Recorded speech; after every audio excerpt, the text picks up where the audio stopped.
one of the things that I have found, I'm a bleeding edge technology type person. So when something gets announced or something gets released, I'm immediately going to go try it. I'm immediately going to go get it. Even when, if it fails 4 out of 5 times, I'm still going to try the 6th, 7th, 8th, 9th, 10th time just to see if I can get it or see how it works. I think what we're going to see is the writing style of a lot of people start to change. And I've already kind of started to see it with a handful of folks as well, to be more. Hey there, tech enthusiasts. Welcome to Tech Time with Sweet Tea, the podcast where we dive deep into the world of technology and how it can either serve you or, well, not serve you. Here is your host, Sweet Tea, and he's on a mission to help you harness the power of tech in your life. Join him as he chats with people about their tech journeys. From the latest gadgets to digital dilemmas, we'll explore it all. So grab your favorite device, hit that play button, and let's keep it real in the world of tech. Tech Time with Sweet Tea is here to help you stay plugged in and empowered. Let's get started. If anything I learn in my podcast, I'm going to start it right here. If anything, anything I learned in my podcast journey, and in the Toastmaster journey that the D50 after like that second podcast that I told you offline yesterday about, and we had our conversation meeting there, and one thing that I just brought up and discussed in our recap episode to finish our season 1, I said if one might learn what I learned and took away from that season 1 is prepare for anything to go wrong, happen, because every time we'd walk into the studio, mics would be not mapped correctly, cameras, cables not mapped correctly, and that's another thing, learning mapping, mic mapping, camera mapping. And I just wanted to introduce someone I connected with a little bit ago over podcasting and connected with another community I was listening to. I think, where do we officially connect through? Lewis House or something? Tedd Huff, welcome honestly, to the show. Hey, thanks, Tommy, man. Yeah, he's, gosh, I can't even remember exactly what event or what thing or community it was through. I just know that you were part of like one of the first beginning stages of my podcasting journey, and like you said, like anything that can go wrong will go wrong. And it makes me think back to General Eisenhower also is, everybody, having a plan is important, but the plan will change as soon as you get started. I know I didn't use the quote exactly, or we could even go with Mike Tyson. I mean, it's like everybody's got a plan to get punched in the face. There's so many different places that go into that. I guess, long story short, is just saying it's not going to go the way that you think it's going to go, and it's going to take a lot of episodes. I mean, I've recorded probably close to 500 total episodes across everything that I've done, whether it's my first podcast to the one that I'm working on today and the other series that I've got going on. But yeah, man, it definitely falls into that very, very frequently. So I have a question for you though. How many times have you thought you recorded an episode, but then realized when you got about halfway through it or earlier that you didn't hit the record button? That may have happened to me with the total record button, maybe once or twice, maybe in college, and we were like sitting in the studio, like,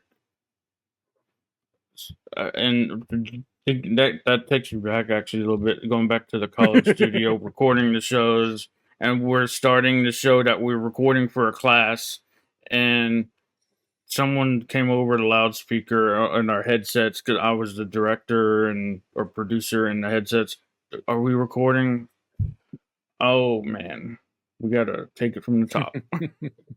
But there is another thing that actually happens still more frequently even today, and I have this.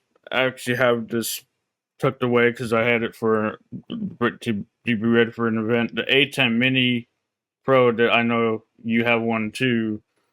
Mhm. There's a button on there, and a colleague friend who works on our recording setup.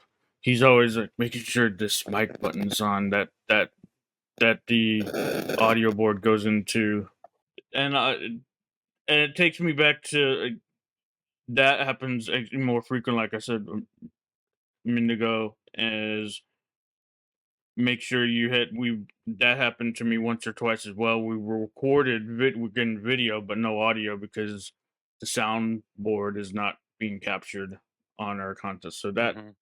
even this last year that has happened. I would say that the probably and I probably like my first 3 episodes, because I've always been a video first type podcast, right? Like, I always liked the idea of audio, but, uh, from early stages, I mean, I if on my bookcase back here, I've got Gary V's Crush It from, I think, the day I pre-purchased that copy. And so even from going back then and really focusing in on video has been a really big piece of it for me over the years. I tried audio only for a little bit, um, and it just didn't give me the excitement that video does. But where I was going with that is I've done it so many times. I still have issues today. I recently recorded an episode with a really well known financial technology or fintech executive, and in the middle of it, we're doing it remotely like this, and in the middle of it, my internet modem just dies. And I don't realize that it's dying. I just think that the internet connection is going in and out and going in and out and going in and out. And at the end of it, it's like, all right, guys, we got to stop and we got to come back and redo it again. And so, long story short, equipment fails, people fail. We got to do our best to put checklists in place to keep us from falling into that trap. 100%. And things I like to go to the most, and Sean Cannell says it best. And think from Think Media, I've been on their courses and trying to like really step my game with the philosophy that they have over there and ranking videos and everything. Because I'm big on video. I'm even more big on audio, but I do like the video thing, like you said as well. And I like what he says: push fear in the face and just press record. Hmm. And done is better than perfect. Those two things. Oh, definitely. If you can master that thinking, just do it, and it'll be good no matter what your expectation is. I think that's been my hardest part, right? Is being okay with it being 70 70% of the way there, which is like probably a lot of people that are watching or listening's 80 90% or even 100%. And I think that's been the biggest piece for me, is really being okay with it not being my version, my expectation of what it should and sound like, has been a bit really big piece for me. With that being said, I think this would be a good transition to get into the other stuff that I had planned for our discussion. But I first get into who are you, what do you do, and not necessarily for me, but anyone who's listening who is just hearing about you for the first time. Yeah, no, I mean, I appreciate that. You know, I've been in financial technology, or fintech as it's called, for 2.5 decades. And that's something that I've grown in. I've had the opportunity to participate and launch really cool products and services. I was on the original Apple Wallet launch team. I worked with Samsung and Google on the Google Pay, Samsung on Samsung Pay. I worked on some really, really large retail programs, also with some financial services launching stuff. And that's really where my expertise lies, is really on that side of the house. But what has happened over the years is that I love to share information. I love to share experiences. So back, gosh, 8 8 years ago, yeah, 8 years ago, um, I had a good friend of mine just said, "Dude, you should start a podcast. You always come back from all these events with these great stories and these great people, and you should just tell people about it. I mean, I should be the only one hearing this." And it took me, I blew him off, honestly, for like close to 2 years. Because I was like, it's not that interesting. And one day I was attending Grant Cardone's second 10X Growth Con in Las Vegas, and another gentleman who was a podcaster wanted to interview me. And so we're talking, we're doing an interview, and he says, "So when are you starting yours?" And I was like, "Oh crap, this dude just put me on the spot." And like I never backed down from a challenge. So on that point there, he actually became my first guest on what originally was called the Tedd Huff Show, which was a conglomeration of getting entrepreneurs together to talk about their stories about where they came from, why they came from there, how they became an entrepreneur, how they overcome all the challenges that came along with it, and then give some helpful tips. But long story short is I love talking to people. I love sharing stories. I love learning from other people's experiences. And that's really what has drawn me into really sharing through video and through podcasts. Yeah, love that story. And so that we got how it started. Now you mentioned Fintech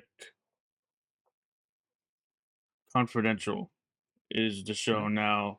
So I see both are active and both are available. You didn't take the other one down, so both are still active up, right? That's Yeah, so I left the Ted Huff show up just for the simple fact is that there's still some really good content on there. There's some really good lessons that people can learn. Um, that it gives me chills just thinking about it because a couple of the people that I interviewed are no longer with us here on this earth today. And they brought some of the best value in the conversations that I couldn't take down. I couldn't just shut it off. It's almost almost become a memorial for a couple of the folks. So uh, I left that up. But FinTech Confidential actually started out as a completely different show, and we recorded well over 300 episodes. And some things happened, and legally I had to shut it down and start it back up as FinTech Confidential. But uh, the nice part about that is, it was Ted Huff show. It was Ted Talks Payments. And what I realized at that point there is, after listening to folks like Sean Cannell and others, and even there was an episode of Lewis Howes that I was listening to where he brought in the team that had identified what he should focus on. It was right at the beginning of his podcast journey, and they were trying to figure out where should he focus. And one of the things that came up was not being branded as himself, but being a bigger brand. Something was a little bit larger, give a little bit more flexibility. And that's where I decided I'm going to do FinTech Confidential. Kind of a cool thing. Believe it or not, the inspiration was London Real, because at the time that was a really, really big piece, a really big show on YouTube. And that's where the inspiration came from. But now what that has allowed me to do is I'm able to spin off a bunch of different things so I can get very specific in areas that there's interest in the marketplace today, whether that's lending technology or other stuff like that. Crypto, that one's one that we did a little bit last year, but we're going to be bringing back here real soon. One, just get right into it, the thing that has been popping up everywhere when you think about technology. Maybe you can say before with social media, but the technological elephant in the room, AI, artificial Oh yes. intelligence, baddie, whatever people say. How do you feel about what it is now, and yeah, how do you feel about AI? Get right into AI. Yeah, no, this is one of those topics that comes up on every single show that I do, that I have guests as well as I'm on. Uh, Let me start by saying that artificial intelligence, as we're describing it today, has been around a really long time. What is new is accessibility to this type of large language model. Uh, you know, we've called it machine learning, we've called it pattern recognition, we've called it automated decisioning, we've called it a whole bunch of different things. But what has happened here recently is we've kind of all slammed it into the same boat of just calling it artificial intelligence. One of the things that has been true since the early stages of it, and it still remains true today, is it can only do certain things. It can only look at what is there, identify patterns, identify certain areas, and then give you an output based upon what has been provided. The ability for it to reason, the ability for it to pull things together that don't correlate or they haven't been told that correlate, really start to it just does it can't do it. And so, like what we were talking about, before we hit record, was I'm not scared of AI. I'm quite excited for where AI is and where it's going. I am a little disappointed in the laziness of people and the usage of it, where they just give it a simple prompt and they expect that to be good enough. And I think we're going to start to see more and more of this start to happen in SEO. And I mean, even YouTube has put a little button you got to click now that says, asks if it was generated content. And if it is, then it gets ranked differently. I think it's going to get smarter and it's going to learn about that. But where I'm going with this, Tommy, is like you and I talked, it should be your starting point. It shouldn't be the end point. It should be your inspiration, not the complete product. And by doing that, it'll give you the ability to think about things a little bit differently. And it's okay to leverage it. Leverage it for research. Just be careful to do your diligence to make sure that it's not hallucinating, because it will do that. And just use it for your benefit, to be more efficient and more clear in what you're trying to say.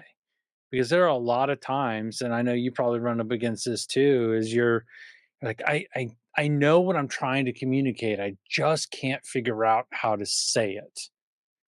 And for me, that's, I think, where the AI really can come in. And on my phone here, I've got Audio Pen, which is a tool that I like to use because I can ramble into it, and then it gives me a nice structured outline of my ramblings. Because I could talk in circles for like 30 minutes about the same thing, and it'll basically go, "Hey, Ted, here are the two things that you actually said in those 30 minutes," which is super cool. But then I just saw this morning that there's another tool where you can tell it what you want to get done for the day, and it'll create a to do list for you. I was like, that is super cool. Those are the ways that I see us using large language models to really up our game or level up and what it is that we're focused on. Yeah, I like it. I brought up Gary Vee. I something that I heard he said, have AI be your thinking buddy. Definitely be a sounding Possibilities. board.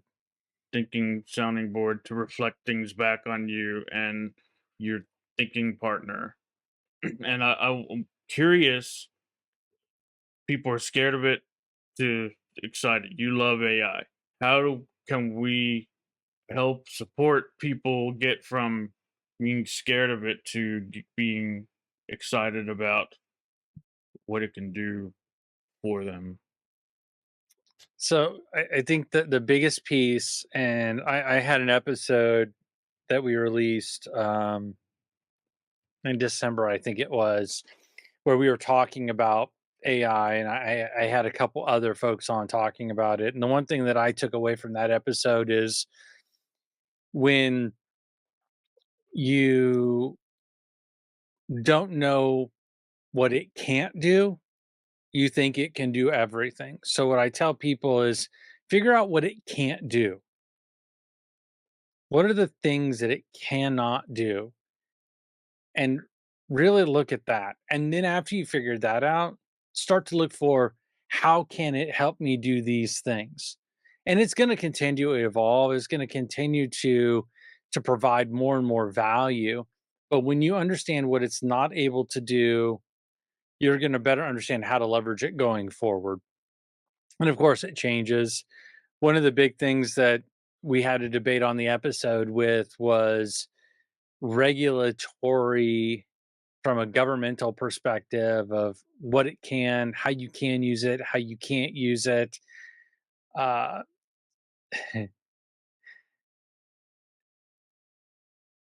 I will say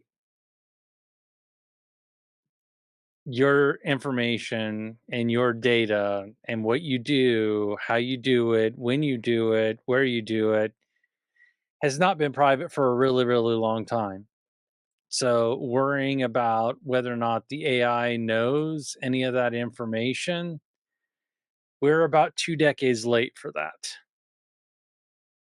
So ever since about the time that the iPhone was released, that's about when we willingly and potentially unknowingly through our own ignorance started providing access to that data. And so now just figure out what it is that you're going to do and what you're going to say. So I know I jumped around there a little bit, Tommy, but like I think with the AI, it's know how to use it, know its strengths, know its weaknesses, and leverage the heck out of both of them. One thing that came up with, and I want to get into like education more towards it, but to start, how do you see AI impacting the podcasting world today and in the future? Um, I think it's going to make good podcasters better and bad podcasters worse because the bad podcasters are going to try and find the easy, quick way to just deliver massive amounts of content that is super low quality. And those who are good and are willing to put in the effort to get the high quality audio, the high quality video, the content that is really well put together, they're going to be the ones that really take off. I think just like with YouTube, if you look at the stats, and I should have looked this up, but I didn't look it up now. But like you've got tens, if not hundreds of millions of YouTube channels and videos out there today. In comparison, it's about 10% of that in the podcast world right now. And so, and I think the other stat that I heard is that most podcasts don't make it past 5 episodes. I think we're going to see that the podcast lasts a little bit longer, but the quality is going to be a lot lower, and you're going to have a lot more delusion in your generic, general spaces of the ones that are relative and that are easily covered as information, not educational. Like the stuff where it's just like, here's how to get 50 more likes on your YouTube video, or here's how to get, you know, 10,000 followers on Instagram, or like those little pieces that really are more nuanced than that piece of it. I think you're going to see a huge explosion, even more so than today, of that type of content. But when it gets into the pieces of educating of what, why, and how, and less more about how, but the what, the why, and the who, and then you'll get to the how piece of it.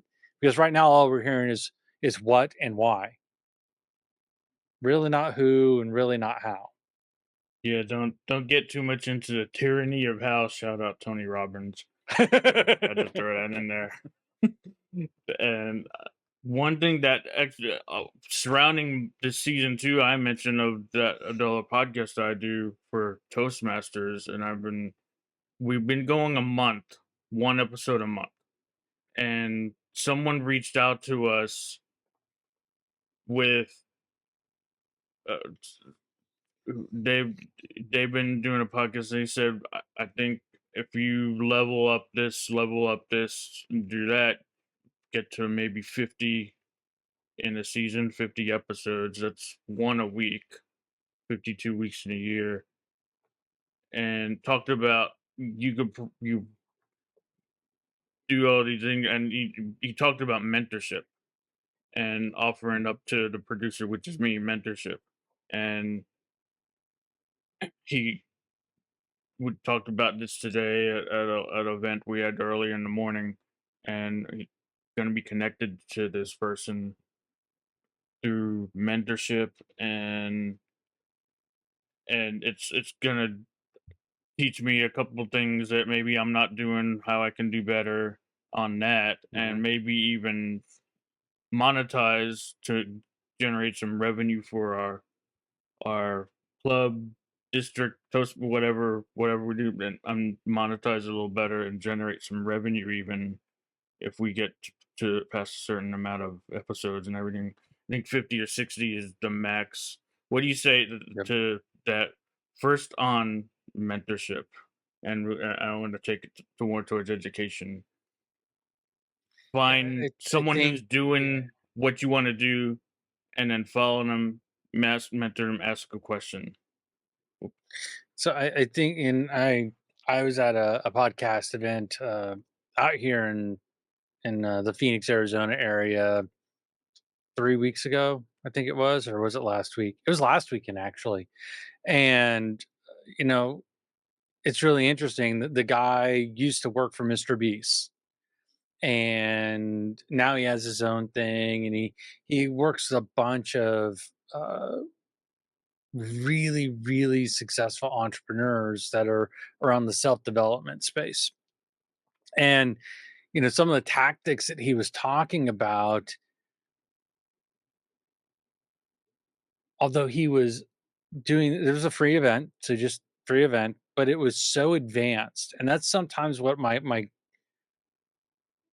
worry is for a lot of folks who look at, they're like, oh, you know what, I really would and my wife says this to me all the time. She's like, don't try and be Lewis House, try to be a better Ted. And instead of Mhm. me going to Lewis and sitting down with him and saying, Lewis, how do I do exactly what you're doing? How do I get to that level tomorrow? And that's what a lot of people do with mentorship. They look for the person who has already reached the peak of the mountain, that's already been there, that probably forgot 90% of the things that happened or the things they had to get through to get to that point. So, what I'm saying is, when you're looking at mentorship, don't look at someone who's one level above you or one level ahead or one step ahead of you. Look two or three, but sure as hell, don't look 10, 15, 20, because that person is so far down the path from where you're at that, yeah, they can remember and they can reminisce about when they were at that point, but they're not going to be able to relate directly. They're not going to be able to give you that direct guidance. They'll be able to give you an overarching example of something, but they're so far removed from where you're at that point in your journey. So I think that's the biggest piece that I would talk about when thinking about mentorship is just make sure they're not too far into the too much further into their journey than you are, but make sure that they're not at the same place you are because you can't solve a problem at the same level that it was created. I think, and I've meant, I think on every episode, like the School of Greatness is the inspiration. Lewis House is the inspiration for me getting into podcasts. It was my first podcast I listened to, and I mentioned every time, and you hear what I do at the end is inspired. Maybe a little teaser to the end there. What I what I do, inspiration to what he does. And I've listened to, been on, listened to so much. I've been to 3 Summit of Greatnesses in Columbus, Ohio, now moving out to Los Angeles. And Yay, West Coast. I can hear when you if you were to sit down, have a sit down meeting lunch with Lewis House, and you ask him, how can I do what you do? How can I do all that what you do and be good at it? I can just see him saying, well, don't strive to be me. Like that would be like I hear Lewis Howes saying that. Don't strive to be me. And he's been saying this in the last year or two. How is this go like the future you like go into the future and you look back at you at a younger time when especially when you're looking for your audience. Your audience is most likely at least a 10-year younger version of yourself. And that's who you Yeah. really have to speak to. And It's funny you bring up that age gap because as I look at I'm a data geek, right? So when I start looking at the data for the episodes and the listeners, um, I would say that the audience that I'm hitting right now is actually probably a 5-year difference on either side. So 5 years older, 5 years younger. Um, and it's been interesting to see which episodes have really taken off, and the ones that have really taken off have been that 10-year younger audience. So that's a great point that you bring that up as you start to talk about that. I like to mention that, and I hear some actual truth coming to it based like, oh, when that's interesting you said that, and then I did that talking to him 10 years younger self, and it works. It actually does work. I love hearing that. Oh. When okay, we're going into ChatGPT. So many. That's the biggest one. Mhm. Or so many language models out there. We're going to and we're getting ready to type a prompt, and I do like to get like a nice little email template and edit it. I make it perfect. I don't by no means let that go out, and I like to put my spin on it too and edit and it's by no means perfect, but keep in mind personalizing content using AI. How do you envision this impacting educational value of podcasts? What are the privacy implications to such advancements? um So I think maybe a it's going to two-part greatly impact. question. Yeah, yeah. So, one of the things that I have found, I'm a bleeding edge technology type person. So when something gets announced or something gets released, I'm immediately going to go try it. I'm immediately going to go get it. Even when if it fails 4 out of 5 times, I'm still going to try the sixth, seventh, eighth, ninth, 10th time just to see if I can get it or see how it works. And I think what we're going to see is the writing style of a lot of people start to change. And I've already kind of started to see it with a handful of folks as well, um, to be more conversational, less formal, less formatted, less of those types of things because of products and services like JellyPod. And I don't know if you're familiar with JellyPod, but what JellyPod is that you sign up for a newsletter with an email address. Then JellyPod, when it gets that email with that newsletter in it, it then takes it, it summarizes it, it lays it out into a very specific format, and then you can listen to it as a podcast.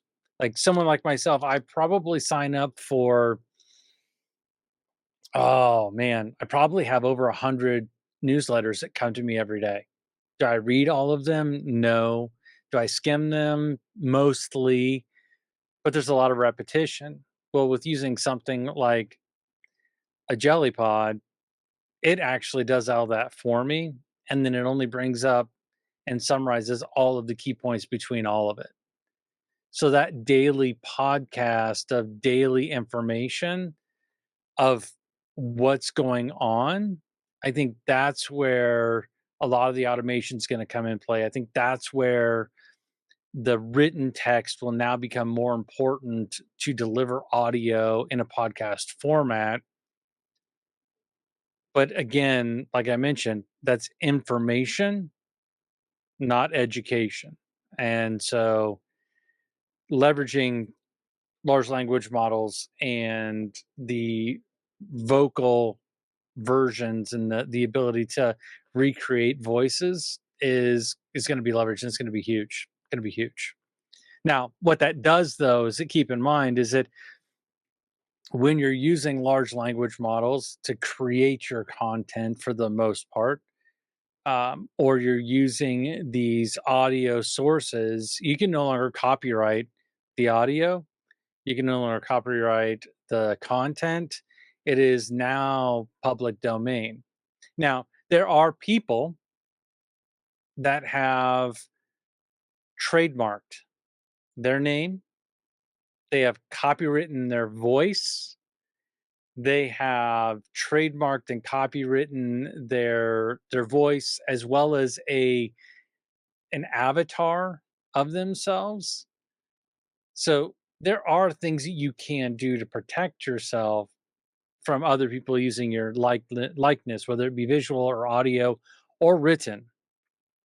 But I think that you have to keep that in mind when you are creating this content that is very possible, very likely that someone else could potentially, in some way, shape, or form, use your likeness in a way that you don't like.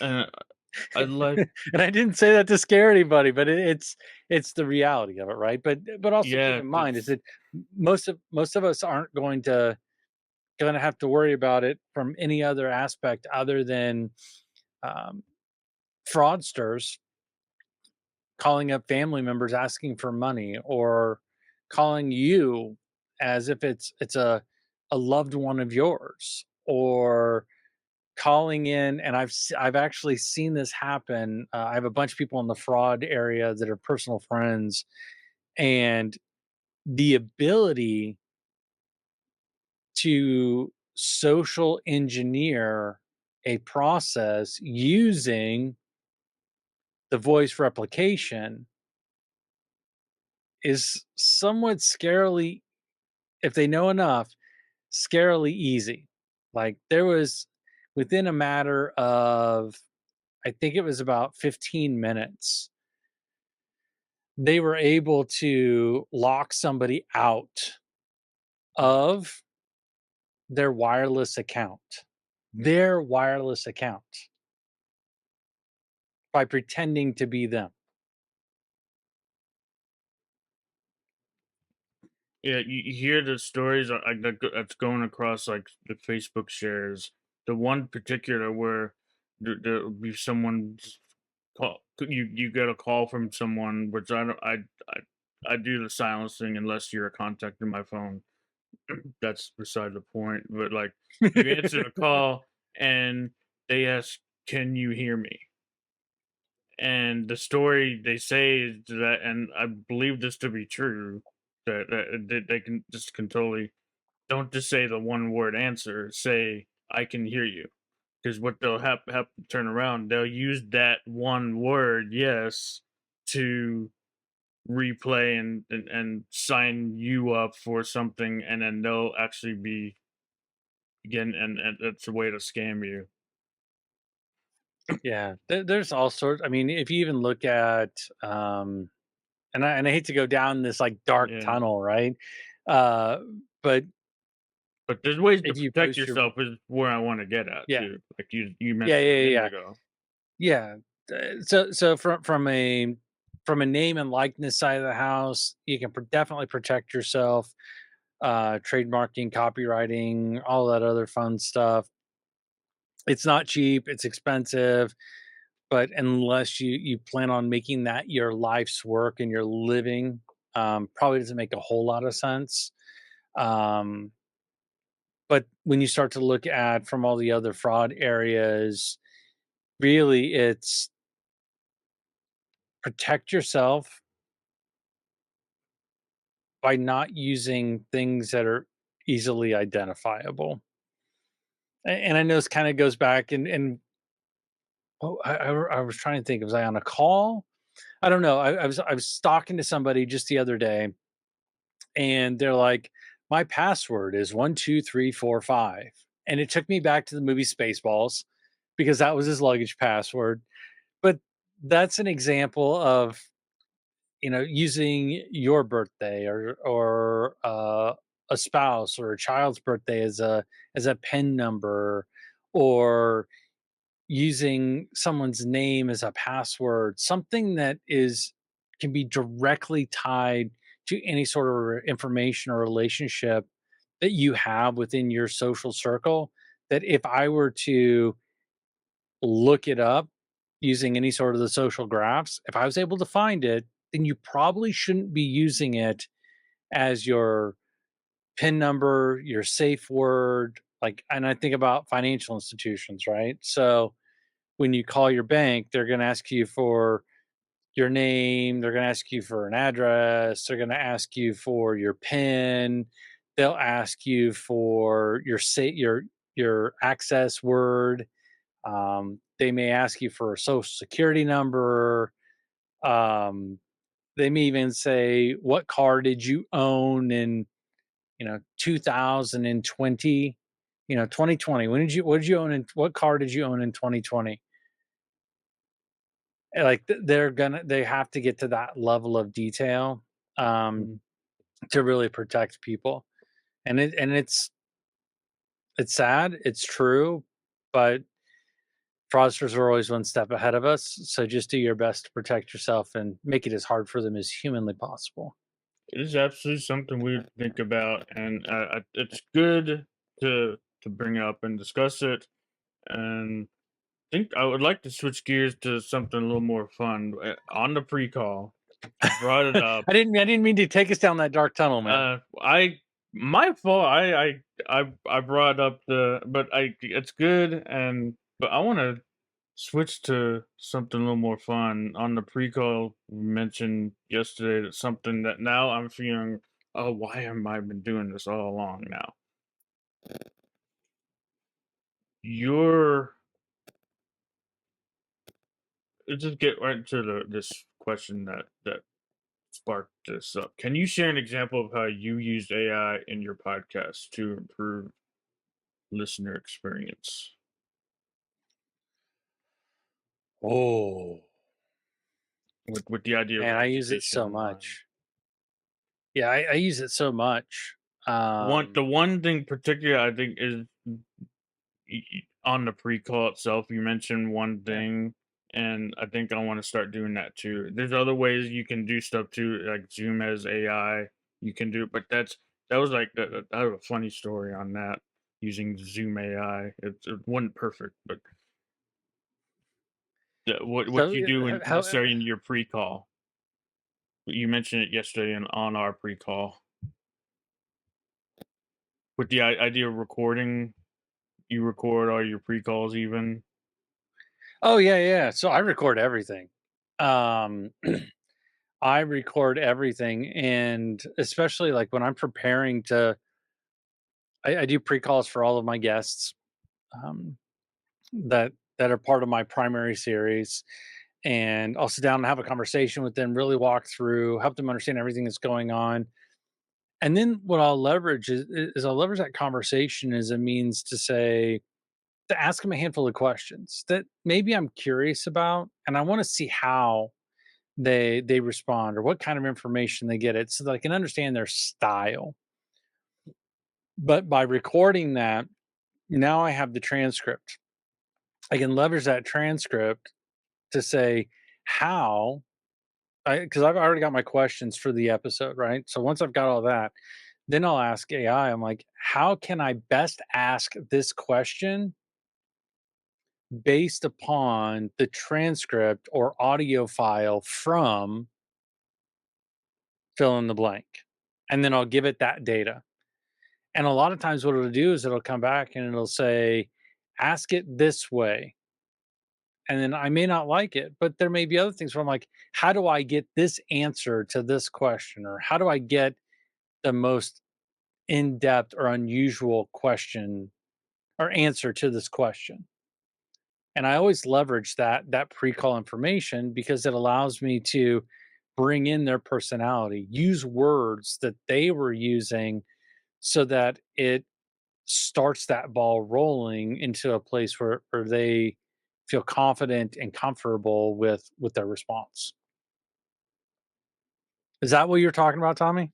Yeah, I like that you record and then you threw the transcript in there. And the one part that sticking out in my mind is like you were able to like ask in way with certain prompts, and that is to extract the questions from the transcript using AI, and it was all fascinating to me. And Yeah. like so, Well, the other I thing that's really cool about leveraging it that way is a lot of times it'll identify questions that you maybe not even thought about. And I will, and this is you and I were talking about this too, is that the depth and the quality of your AI prompt will determine the quality of the output. The more specific you are, the more likely it's going to hit on what you want it to give you.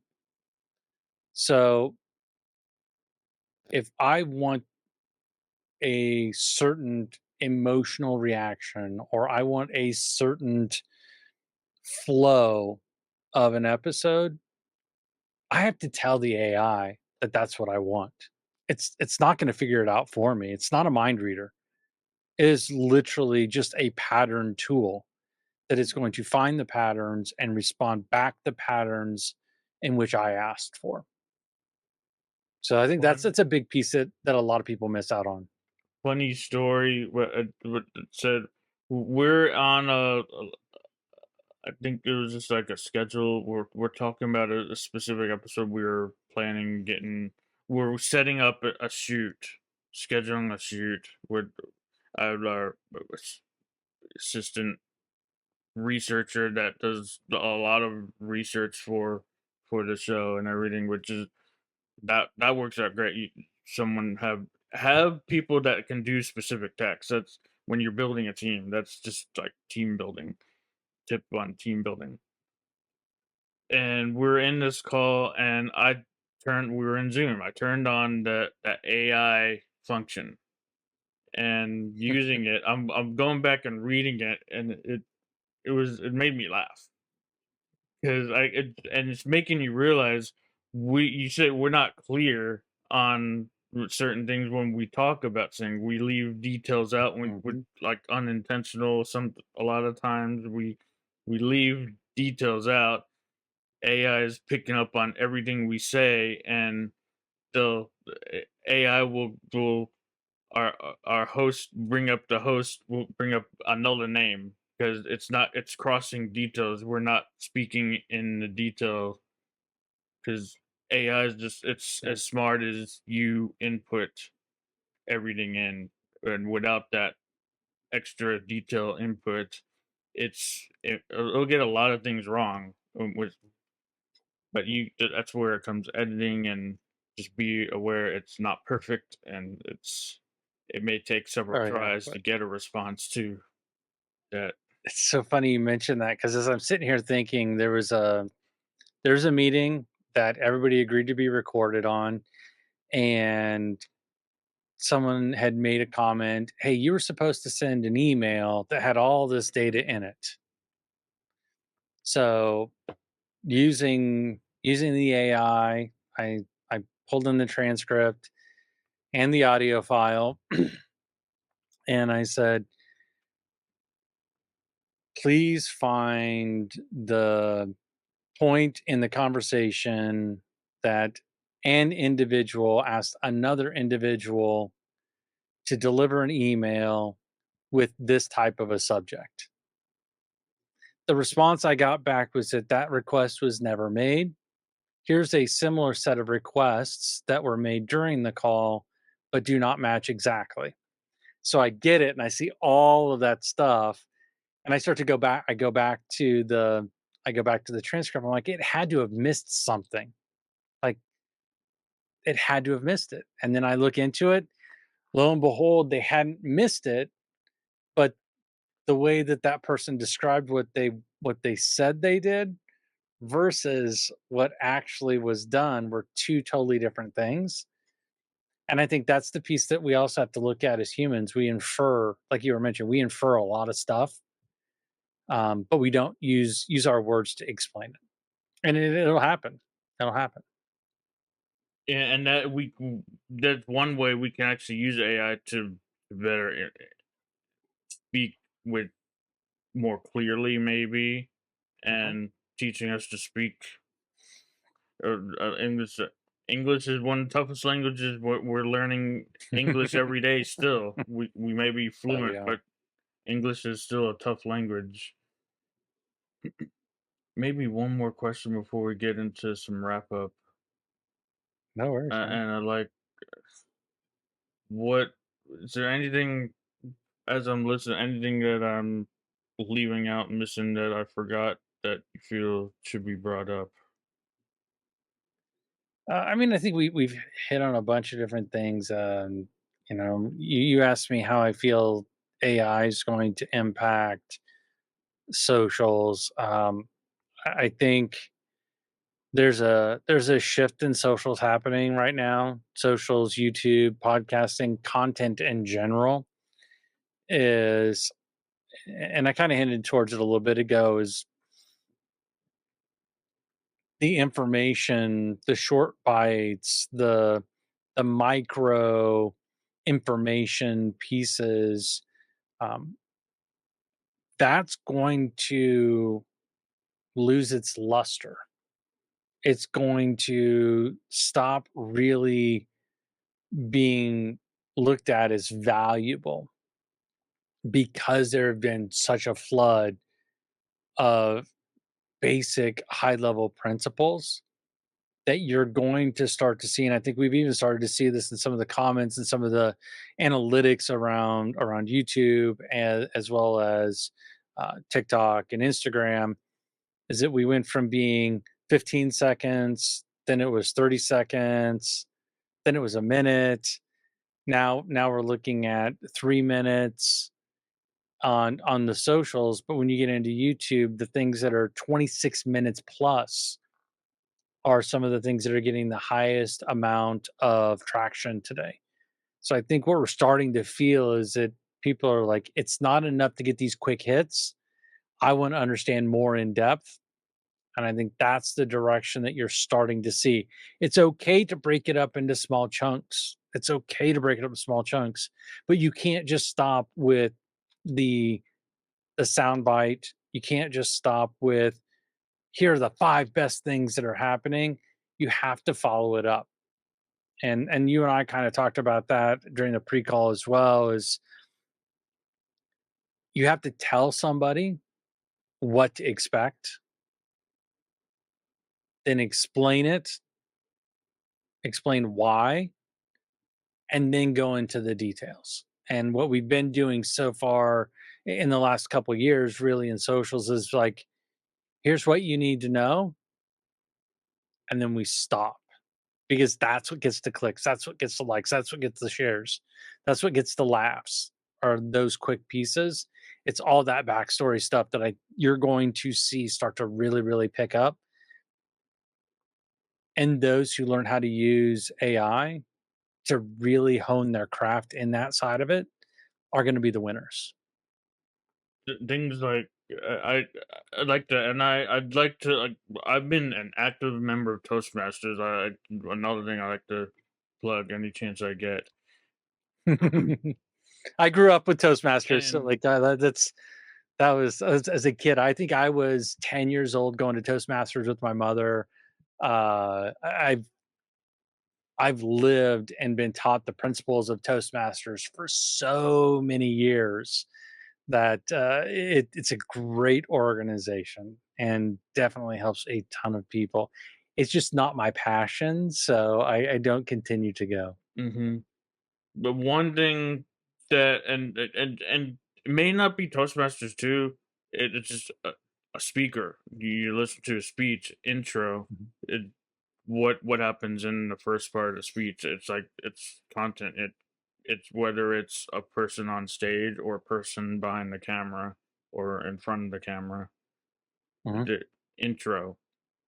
What do I have to tell you today? Why is it important? Why should I listen?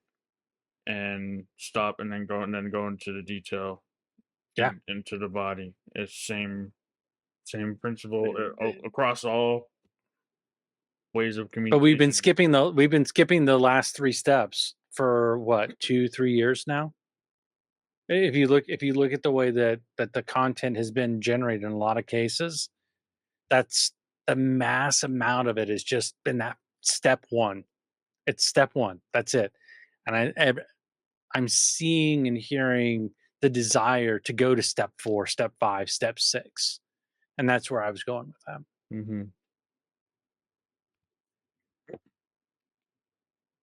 So one to get one clear and then get wrap it up here and find out how to connect with you and all. But how do you see that step one that now we're going to steps? How, and you may have explained it already, but That's make okay. a little clear, or just to clarify, how is that changing from what it was to where it's going?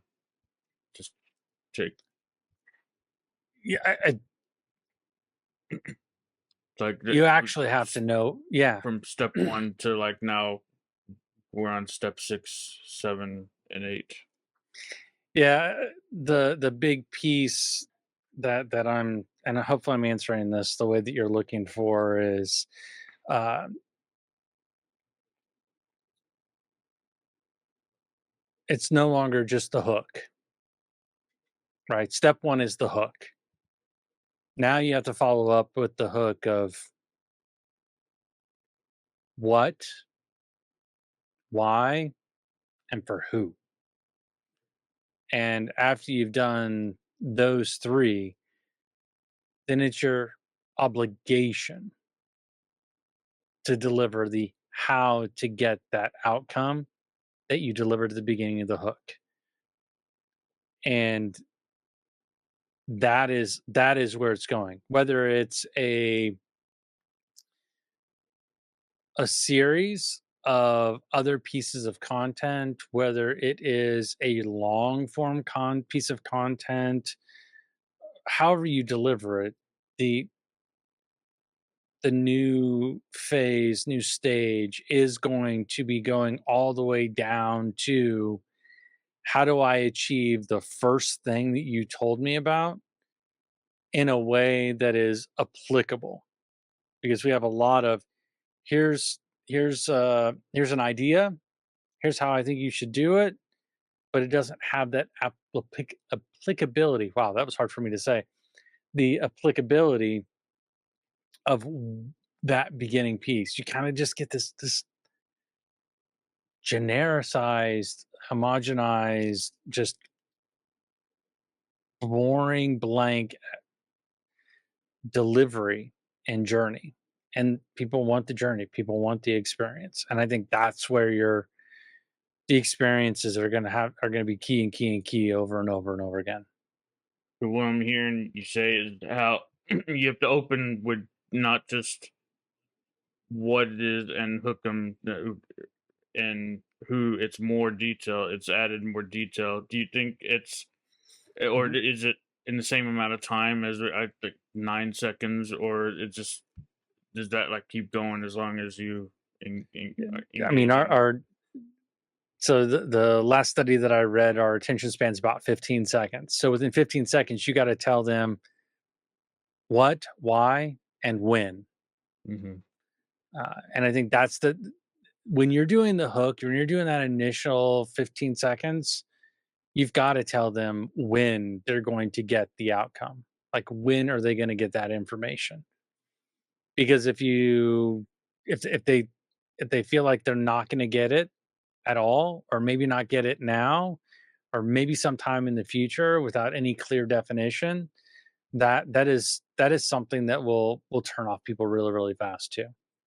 Now, maybe I'm speaking it mostly from my ADD mindset because that tends to be how I look at the world is from that perspective. But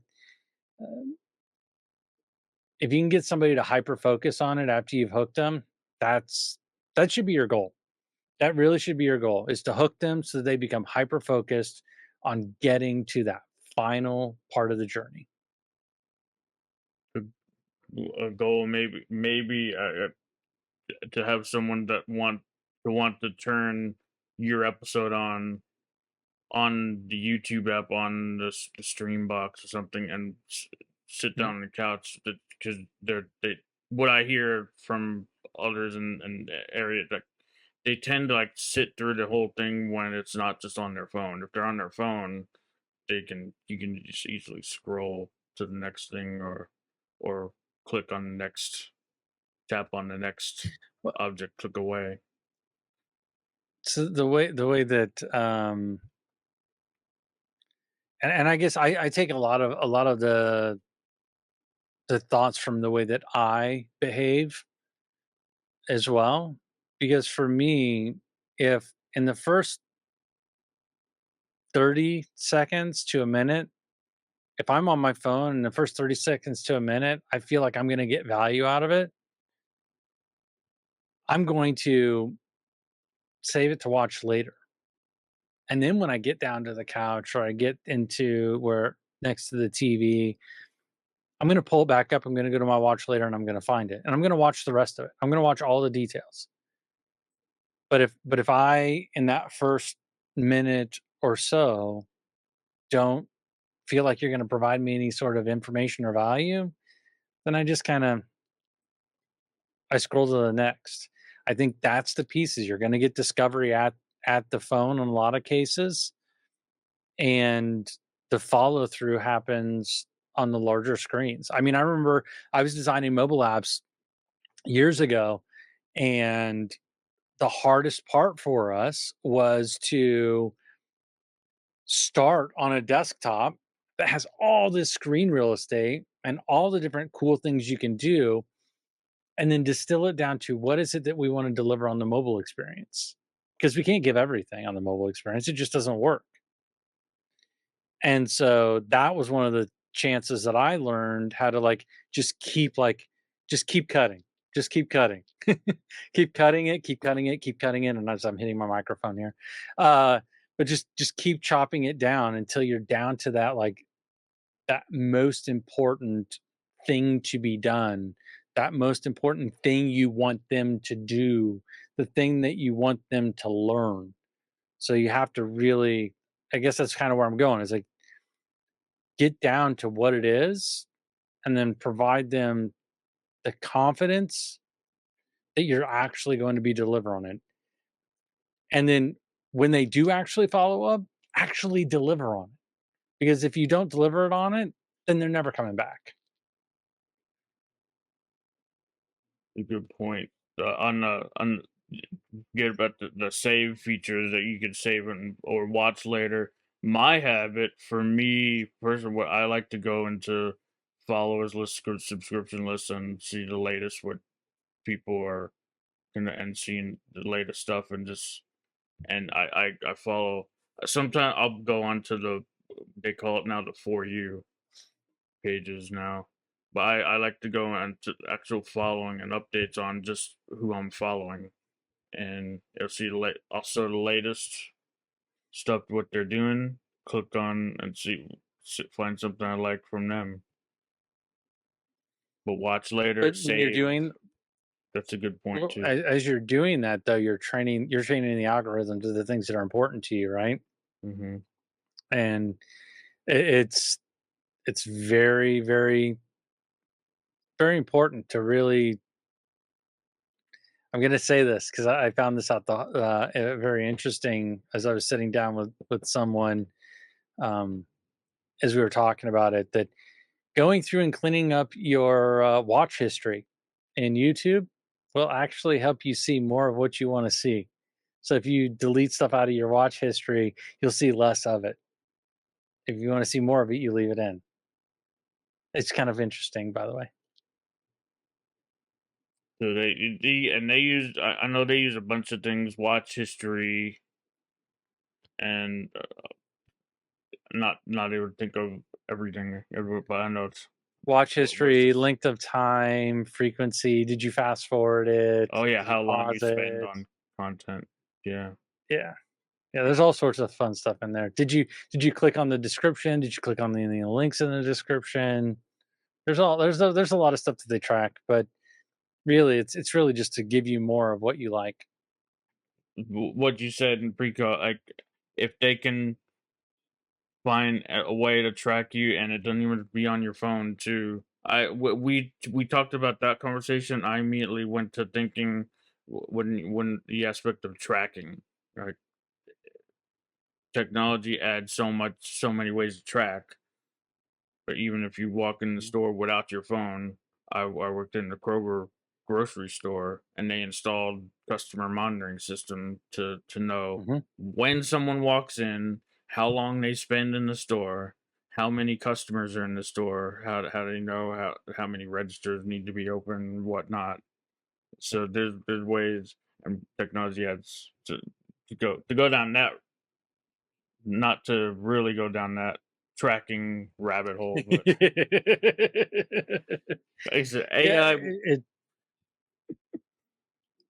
yeah, I think kind of where you're going, and I mean, it's kind of what I mentioned, the privacy piece of it. I mean, you've got to know that that's going on, um, but at the same time, is it the goal of all of that for the most part is to deliver a tailored and customized experience to you so that when you need something, it's there. So that's how I would suggest everybody take a look at it from that perspective. Is that and this is the conversation I have with a lot of financial institutions and a lot of technology products, financial technology products. Is it wouldn't be nice if you were thinking about getting a loan to buy a hot tub or to redo your kitchen, and you go to look for a financing option and they already kind of knew what you were planning or what you were thinking, and you were only going to request, say, $50,000 to redo your kitchen. I know it's a low budget, but still, let's say it was 50,000, and they look at it and they look at your history and they look at the way that you're doing things and what you searched on, what you looked at, and they're like, yeah, they're going to go over budget, but we feel this is a good risk for us. So we're going to go ahead and give them a line of credit for $150,000. And when you go to apply and it says, click here to claim your home improvement loan of $150,000 to do these things, and they give you suggestions on things to do that happen to be alignment with what you have, and the rates and everything match up to what you're expecting or better, wouldn't that be nice? So you don't have to do all the work yourself. And that's kind of the way that I want people to kind of think about the data sharing, the data access, the use of AI. I think look at it as a way to make your life a little bit better. Bring in some ideas that you're already looking for anyway, closer to you to help him come to you a little quicker. Well, so I'm gonna geek out just for a little bit here, Tommy, but like it's been a number of years. I think it's been about 5 years ago. Amazon, when they first started doing their subscriptions, where you can order the same thing every month. Gosh, I can't remember what they call it now, but they have a name for it now. But when they started doing that, what happened is that somebody ordered the same thing 2 months in a row, about on the same day. So Amazon, the third month, just ships it to them. And in most cases, as soon as they accepted it and didn't do anything with it, a couple days later they got billed for it. And they found that that worked some of the time, but not all of the time. So now their model is, hey, we've seen you've bought this thing multiple months, and they send you an email, it shows up when you log into Amazon, and now you can just turn on a subscription.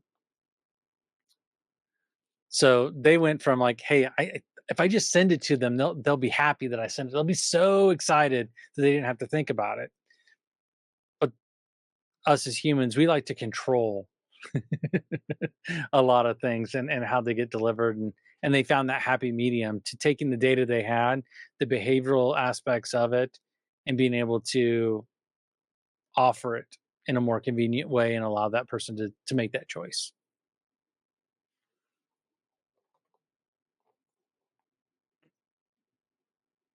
I want to get into like how where do you like to hang out on social, like as anyone to connect with you? um Where's your favorite on social oh to so communicate out? Yeah, so this yeah, the socials, I'm on all of them. Tedd Huff, 2 Ds, 2 Fs. You can find me. I'm in all the different places. I think the place I'm most active, obviously, is going to be LinkedIn because I do a lot of business on there. But the second most active, believe it or not, is Instagram. I do a lot of work, mostly under my Fintech Confidential brand these days. So if you look up Tedd Huff, TEDDHUFF, at any of the socials, you'll be able to find and get a hold of me that way. And if you're looking for more about the podcast and everything, where I'm most active is around that one, which is Fintech Confidential. And you can find it on almost all the socials. The only one that's different is X. They wouldn't let me have that full length. So it's FT Confidential. It's like the only one. They wouldn't let me have the full word. So it's really easy to get there. I respond relatively quickly, and happy to chat on a number of different things, whether it's podcasting, financial technology, health, spirituality, personal growth. Like I'm all in on all of it, man. So I'm happy to chat with anybody about any of those fun All things. in on podcasting, and I like what we were discussing in the pre-call that it's good. It's a good conversation when like from you have the pre-call and you know how maybe a way you want to go. I think it end up a little differently from that even then, like Mhm. where I Oh want to yeah. like take it to, like as we were doing this recorded call, but like Yeah. when like you can find the conversation just connects, or like I forget exactly what was brought up yesterday when we said that, but it's great, and I know we both share that same knowledge, insight, thought about technology that I before I could talk, I told this story on a solo episode one time that I'd go back and you you can listen on a previous one of the previous episodes. Before I could talk, I was helping people with technology. It was brought Mhm. out to my attention that when I said something, and like I can pretty much, when I see something new, I can figure out mostly in a day, maybe give me a week, Mhm. figure out, and I'll get back to you. And like, you should totally use that as like, wow, you can help them figure something out, or you can figure out in a day. And I think we share that same thing with technology and being Oh yeah. curious about technology and AI. And I acknowledge you for sharing your excitement around AI when there's a lot of, oh, what is it gonna do to me instead of what's it gonna do for me. I For me. acknowledge you for the like how it's gonna do stuff for me, and I acknowledge you for that Thank you. thinking thought No. train of thought. I appreciate you having me on, man. It's always fun to talk about these things. Most of the time I'm talking about like how to move money and regulatory stuff. So being able to talk about like all the behind the scenes and all the post work and pre-work that goes into creating, encapsulating and engaging content is a lot of fun for me. And you mentioned it.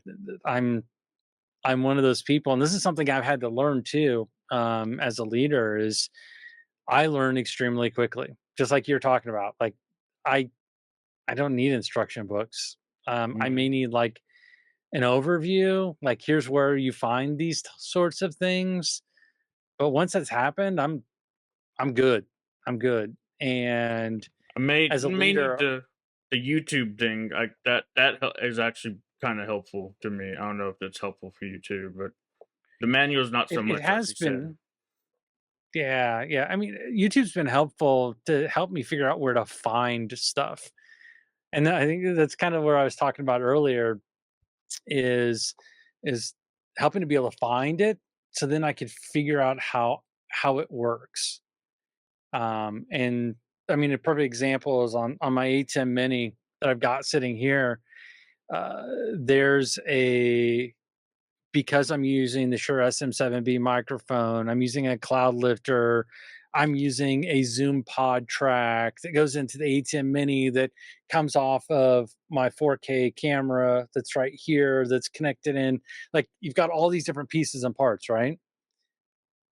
I was trying to figure out why there was an audio delay. There's a delay between the video and the audio. Couldn't figure out. I hop into the ATEM software and I just started clicking on stuff. I just started clicking on stuff, and then I found the sound delay. I'm like, "Oh, I can delay the sound. Fantastic." And so I started playing with it, and I finally figured out how to get it to work just the way that I wanted it to. So, but that natural curiosity, as you talked about, I think we both have that, and I expressed that if you don't have curiosity about the things you're doing the wrong things.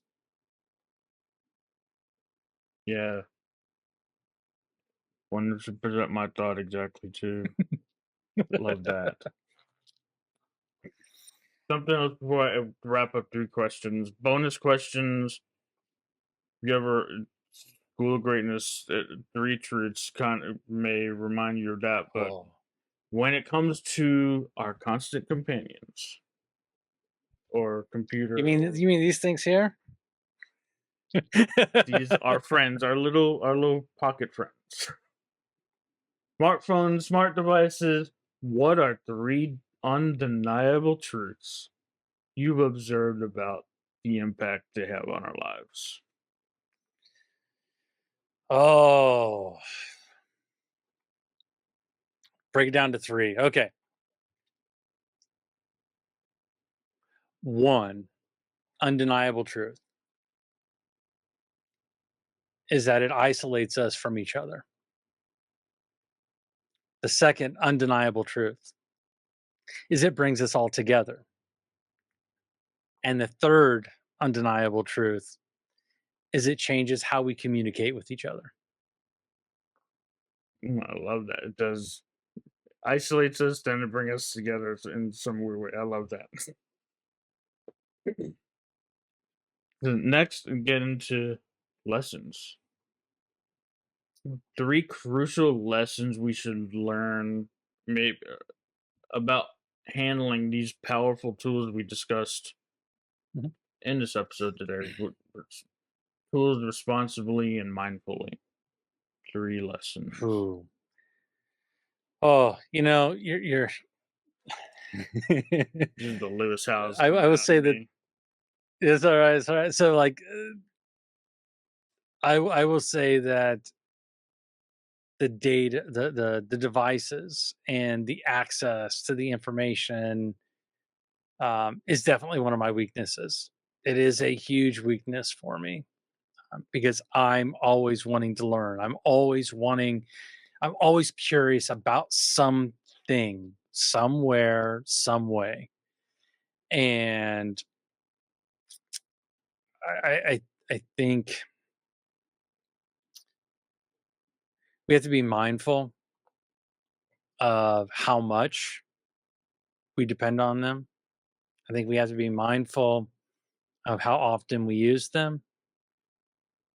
And more importantly, and most importantly, and this is something that I continue to work on, is to be present with those who are around us, even though that addiction to learning more, seeing more, and getting that wonderful dopamine hit is so compelling that we use our human abilities to step away and focus on those who are in front of us. I, what I'm hearing, I heard, I think two in there. Be curious, be more human, be human, and was there a third one? Did I did I miss Be that? present. Just Be be present. present. Be curious, human, be present. Love that. And final question for you: what is your definition of innovation? Oh my gosh, dude. This is a call that I had a podcast last year after going to his huge conference, and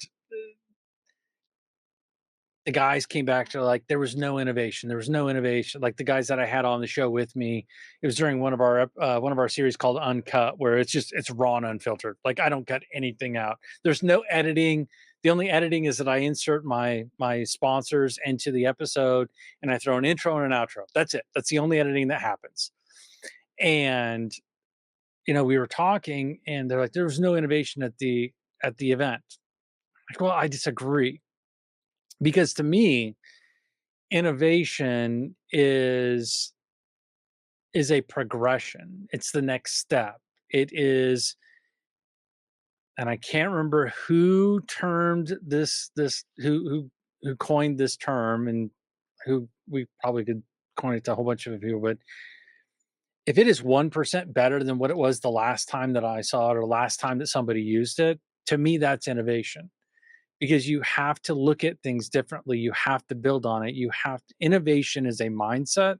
It is a perspective. It is the willingness to be curious. It is the willingness to move beyond where something is at today. It's willing to solve the same problem in a different way.